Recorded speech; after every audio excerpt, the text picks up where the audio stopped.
지금 당장의 커진 매출, 지금 당장의 상황에 적응할 뿐이지 앞으로의 11, 12, 내년 1, 2를 생각하지 않고 하시는 분들이 대부분일 거예요. 근데 체인봉사나 저 같은 경우는 1년의 앞으로의 추이도 같이 생각을 해요. 그렇기 때문에 저는 사실 지금 잘 되는 것은 신경을 잘 안 쓰죠. 장사꾼 안 선생 영상을 보시는 분들은 지금을 보면 안 돼요. 그러니까 요날 중반부터 문제가 이제 시작이 됩니다. 왜? 첫 번째, 자 여기서 소름 돋는 걸 하나 해드릴게요. 네.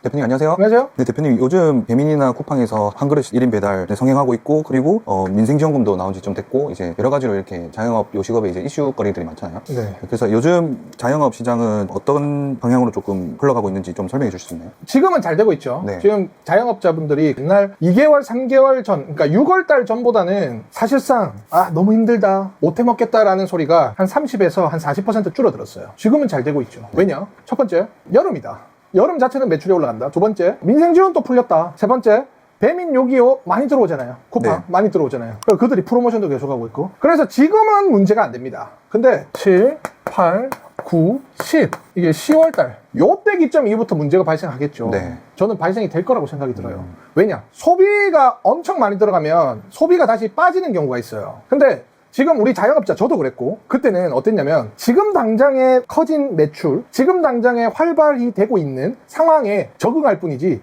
앞으로의 11, 12, 내년 1, 2를 생각하지 않고 하시는 분들이 대부분일 거예요. 근데 체인봉사나 저 같은 경우는 1년의 앞으로의 추이도 같이 생각을 해요.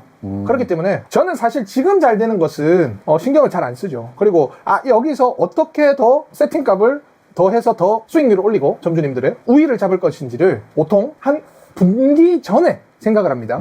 그래서 사장님은 이 영상을, 장사꾼 안 선생 영상을 보시는 분들은 지금을 보면 안 돼요. 지금은 이미 조치할 수 없어요. 그렇기 때문에 요 11월, 12월을 보려고 추석 이후 소비가 다 떨어졌을 때 늘 보고 대비를 하시려면 지금 하셔야 된다. 지금 요 날이죠. 네. 그러니까 요 날 중반부터 문제가 이제 시작이 됩니다. 왜? 첫 번째, 지금 인원을 많이 뽑아놨기 때문에, 왜냐, 당근에 지금 모집 공고나 공고들이 엄청 올라오고 있어. 지금 전체적으로 장사가 너무 잘 되니까 그렇죠. 일할 인원을 뽑는 거예요. 그렇죠. 저는 공고율도 봐요. 심지어 뭐 예를 들어서 알바 천국, 알바 뭐 당근에 공고가 많이 올라갈수록 사람이 더 많이 필요하구나. 전체적으로 지금 자영업이 조금 잘 되고 있는 거구나. 그리고 추가적으로 물류업체들, 그 다음에 제조 생산 공장 업체들의 물동량을 파악을 하면서 지금 어떤가, 신규는 어느 정도 있는가 들을 교류를 하면서 체크를 하는데, 지금은 문제가 안 됩니다. 지금 문제가 안 되는데 요 날부터가 중요하죠. 요 날부터가. 이미 많이 뽑아놓은 인원들, 그 다음에 갑자기 줄어든 매출.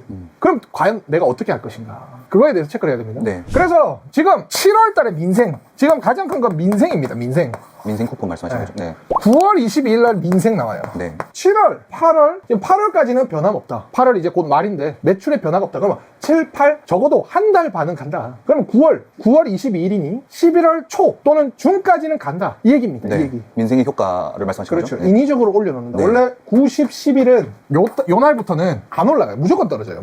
무조건 떨어지는데, 인위성을 발휘해서 9, 11월을 장려시킬 수 있다. 장려시키되 9월달이 10월달로 넘어갈 때 사람들이 돈을 쫙 씁니다. 제가 이제 데이터를 분석한 결과 2주에서 3주 안에 폭발적으로 나오고 그 다음에 떨어져요. 그렇기 때문에 9월달 22일 날 들어가면 10월달 추석까지 거의 다 소진이 될 것이다. 그 다음에 나머지는 잔여 여파. 네. 외식을 자주 하니 외식하는 성향이 조금 남을 것이다가 나머지 한 3주에서 한 달입니다. 그러니까 11월 초까지는 잘하면 진행이 된다. 그러면은 9월 말부터 준비해야죠. 그러면 어떤 그런 운영 방식으로 조금 저희 같은 경우는 신메뉴가 나옵니다. 신메뉴. 저희가 테스트를 많이 해봤어요. 네. 민생입니다. 민생팩을 막 내면서 하는 것도 좋아요. 근데 민생은 모두 다 하고 있기 때문에 다 민생이 효과가 없다. 그럼 차라리 소비 장려를 한다. 그것은 신메뉴가 나왔다. 음식점 같은 경우는 신메뉴를 확산시키셔야 됩니다. 지금부터는. 그래서 저희는 신메뉴를 잡고요. 또 11월에 또 신메뉴가 나와요. 저희는 신메뉴. 롯데리아, 맥도날드, 버거킹, 맘스터치가 1개월 또는 1개월 반 텀으로 신메뉴를 출시하는 이유는 소비성이다. 근데 엄청 자주 출시하는 것 같더라고요. 그게 왜냐면 신메뉴를 내서 홍보를 하는 것이 아니라 홍보를 하기 위해서 신메뉴를 내는 겁니다. 개념이 다릅니다. 그 대기업들은요? 그렇죠. 1년 단위로 마케팅 예산을 써야 되는데, 마케팅을 하기 위해서 가장 소재가 좋은 것들은 신메뉴예요. 신메뉴. 가격 할인 할 필요 없잖아요. 뭐 예를 들어서 반값이다. 제일 효과가 좋지만 효과 좋은 만큼 다시 역으로 맞아요. 수익률에서. 그렇기 때문에 결과적으로는 신메뉴를 내기 위해서 홍보를 하는 것이 아니고 홍보를 위해서 신메뉴를 한다. 라고 해서 사장님들도 1년간의 신메뉴를 출시하면서 마케팅 전략을 세우셔야 된다. 근데 제가 말씀드렸죠. 민생. 그러니까 10월 추석, 11월부터 이슈가 없습니다. 11월, 12월 연말밖에 없습니다. 12월은. 그래 이제 기후에 따라 달라지기도 하는데 11월, 12월은 아마 곡소리 날 거예요. 소비가 다 빨렸어요. 그리고 지금 7, 8, 90 이렇게 잘 되다가 등락 폭이 좀 많이 크겠네요. 상대적으로 그렇게 됩니다. 그렇기 때문에 이날 조심하셔라. 그러면은 저 같은 경우는 이렇습니다. 막 치고 7, 8, 9, 10에 소비가 장려되는 시기에 바짝 끌어모읍니다. 바짝. 모아서. 그 다음에 11월, 12월은 장사를 하면 여러 가지가 있습니다. 위생, 그 다음에 전체적인 시스템, 그 다음에 재무제표 분석 이런 것들이 있습니다. 이런 것들로 들어가야 돼요. 살짝 엎드려야 돼. 근데 이제 적게 떨어지려고 하면 11월부터는 가을이에요. 네. 10월부터는 가을이죠. 그럼 가을에는 이제 뭐 인스타그램이나 홀로 유입이 될 수 있게끔 그렇게 쳐줘야 이 남은 1년을 해결할 수 있습니다. 그래서 여기 보시면 민생 하고 11월, 10월 중순부터 대비하셔야 됩니다. 그리고 인원도 저 같은 경우는 이런 고민이 있겠죠. 인원을 자를 것인가 아니면 영업시간을 연장시킬 것인가 인원 체제를 바꿔서 네. 저 같은 경우는 영업시간을 9시까지면 11시 반까지 늘립니다. 늘려서. 왜냐면은 시간 대비 들어오는 매출은 적어지니까. 그래서 저는 1, 2, 3, 4분기 중에 1분기, 3분기는 겨울, 여름이니까 그때는 제가 단축 영업을 해요. 네. 3, 4분기는 영업시간을 늘립니다. 그래서 매출을 최대한 맞춰요. 그리고 홍보는 웬만하면은 지역 인스타그램이나 당근 쪽으로 해서 찾아올 수 있게끔. 이런 날은 사실 뭐 1+1이나 이런 것들이 잘 먹혀요. 그래서 그런 것들을 준비하셔라. 근데 여기서 체크해야 될 부분이 하나 더 있습니다. 뭐냐면 콜, 이제 온라인, 배달 요 두 개 체크를 해야 됩니다. 근데 요 두 개 중에 누가 더 강세인가요? 전체 매출을 봤을 때 배달이 엄청 늘어나잖아요. 요렇죠. 네. 근데 11월, 12월 비수기는 사장님들이 지금 말씀하시면 알겠지만 요게 떨어지는 시기예요. 그러면은 요때 요거로 조금이라도 돈을 더 써셔야 돼요. 떨어지는 시기. 네. 그리고 근데 떨어져도 온라인이 많죠. 떨어져도 온라인이 많지만 네. 조금 더 홀 쪽으로 유입이 더 유입이 많아진다. 자, 여기서 소름 돋는 걸 하나 해드릴게요. 네. 마트 사장님들 자주 가죠. 코스트코, 이마트 가시면 요 날 있죠. 요 날.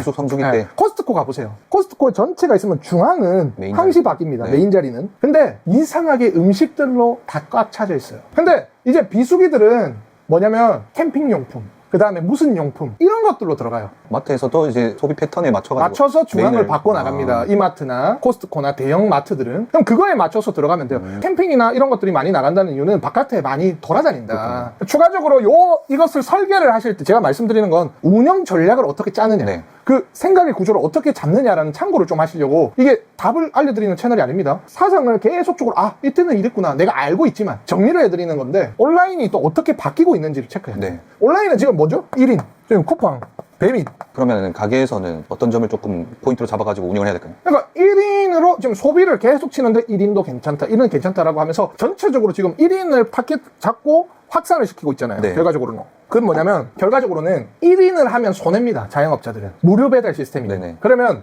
그것을 타겟을 잡고 자꾸 1인으로 하는데 어떻게 그 손해에 대한 부분을 계속 하게 만드냐면 할인금, 지원금, 뭐 1,200원 할인 우리가 지원해준다. 프로모션 같은 거. 프로모션. 네. 프로모션은 먼저 할 때 하세요. 그러니까 할 때 하고 안 할 때 빼거나 아니면 최소 주문 금액을 올리거나 아니면 네. 메뉴 자체를 새로 만드세요. 메뉴 자체. 네.